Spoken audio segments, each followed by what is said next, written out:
It's been a while. Couple months. So, we're doing an update in the car today because it's really wet outside, and I don't want to sit outside, and bus is a little in the mess. So instead of being screamed at by the bird and the dog inside, we're gonna update out here. So a lot has happened since we crash landed here in Georgia. Yeah. So what was it? October 20th, I think we got down here. I think we'd have to look at the exact date, but it was right around October 20th. And it's now, what month are we in? April 15th, 16th? I was gonna say March. Clearly I'm lost. Oh, April 14th. So it's been a little bit. We planted an orchard. I'm gonna go ahead and skew it this way so I can put up videos for you guys here. Planted an orchard. What did we all plant? We planted 3 apple trees, 2 peaches, or 2 plums, 2 pears, I think, 1 peach. We have to get another peach tree, I believe. We also put in grapes, raspberries and blackberries. Asparagus And strawberry. We put in an asparagus and strawberry. Lots of flowers. Well, the flowers were already here. Well, you added a bunch more up here, though. Not really. No? I mean, yeah, I added some bulbs, but honestly, one of the really cool things about this being like kind of a former homestead, I found a lot of stuff that's just been left over by the people that were here before. So, we've been slowly digging bricks out of the ground, like really old bricks from like a brick pathway or small foundation or something of that variety. I recently found some vining roses. There's lots of irises and daffodils that were planted here. Some Star of Bethlehem. So there's lots of different flowers. Like this place was once very, very loved by someone. But then it got bulldozed, so there's kind of stuff everywhere. And as it's been coming up, I've just been kind of digging it up and transplanting it, or, you know. Looks like we got a bunch of different species of yucca in our forest. We find them. I mean, we can see a couple of them right here. There's that weird raspberry you found. That like Japanese raspberry? Or Chinese Korean. Raspberry? Korean raspberry? I think so, yeah. So that's growing all along the side of the road. I have to do a little bit more research on that to figure out what it is and how it goes and if it's edible, but considering it has the name raspberry, I'm gonna say probably, but I'm gonna do some extra research because we never eat things we don't know about. This whole area definitely has a lot more diverse plants that I haven't heard of before. One of the ones we've been snacking on is wood ear. It has to be cooked, but it's a kind of mushroom that we have here that we didn't have back in Wisconsin, which is nice. We ate some of our bamboo shoots this spring, also has to be cooked.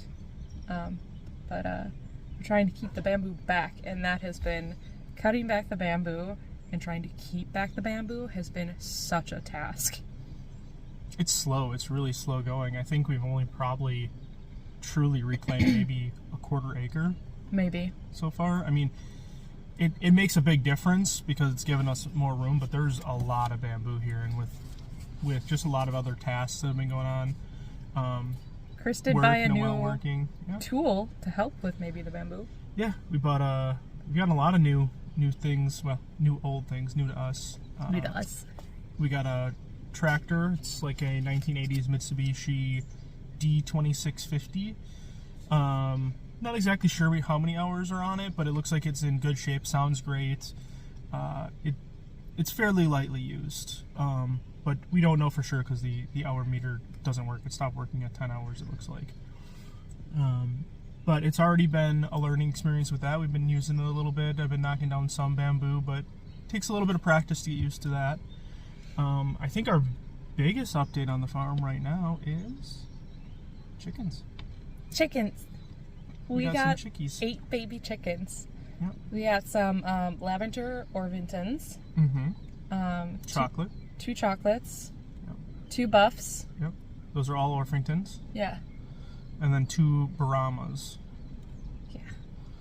So they're still little puffballs. They're still just, they look like little little pom-poms. They're just so cute. We just got them Monday, and it's Friday now. So. So the first day they like wouldn't come anywhere near us, and now they're eating out of our hands. So we're trying to socialize them so that we can handle them easily, and that they come to us and are used to us, and it seems to be going really well. We can do a little video on that setup, like separately, that we put together. I did start taking some video on the setup and the chickens on the very first day, and things that we changed and things that we're going to upgrade to, and then we've got plans right now to actually take the neighbor's old playset that got hit when a tornado came through our area. That got blown over. And they said we can have it, and that's what we're going to turn into our chicken coop. So that's a future build that'll be really exciting, and definitely in the realm of like great upcycling. So yeah.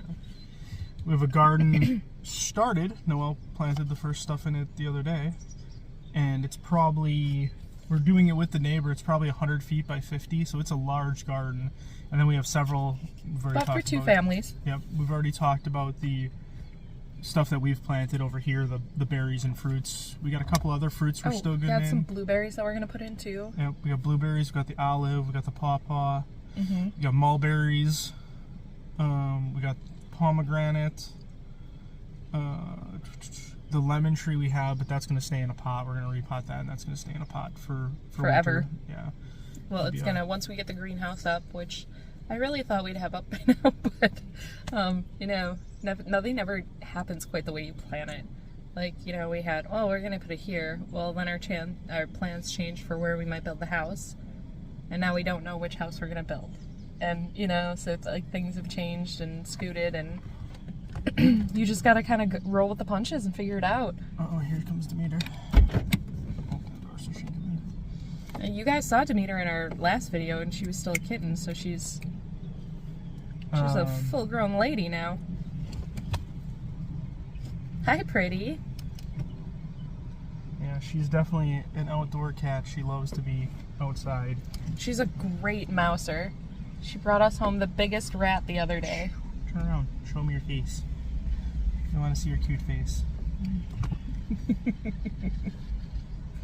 Star of the show right there.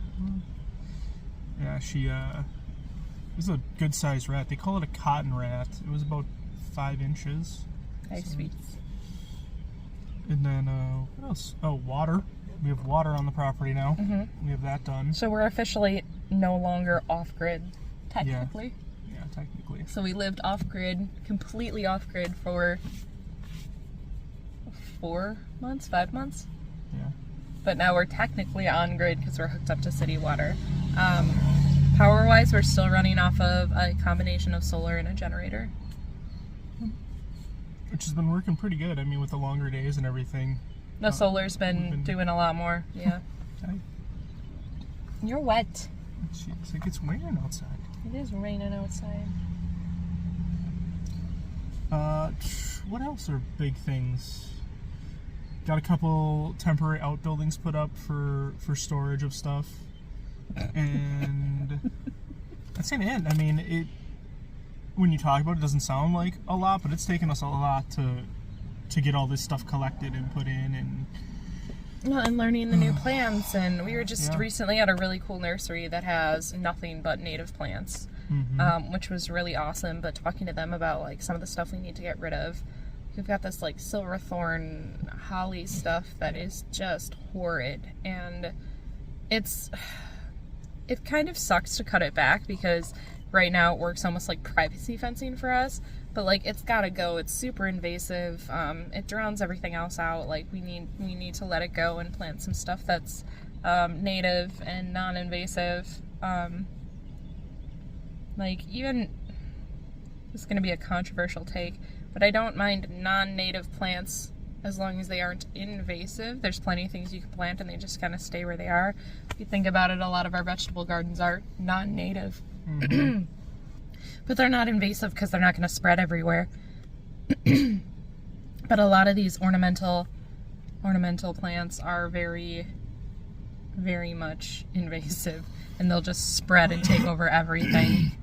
Yeah, that version of wisteria we have down here too. It's super pretty. It's beautiful, but It is everywhere. It is everywhere, and it'll strangle out your plants.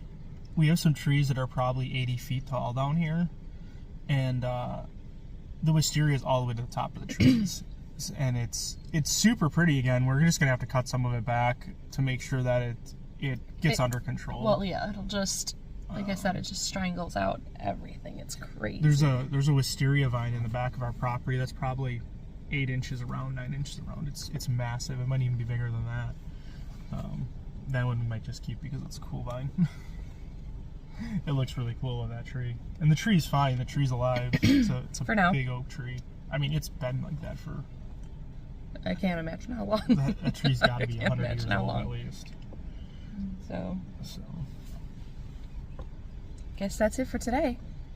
Hopefully I updated this with a bunch of fun video clips so it wasn't just 2 old farts sitting in the car and talking to you. yeah, we're so old. You are. You're the one who farts, though. I am. Okay, I'll talk to you later.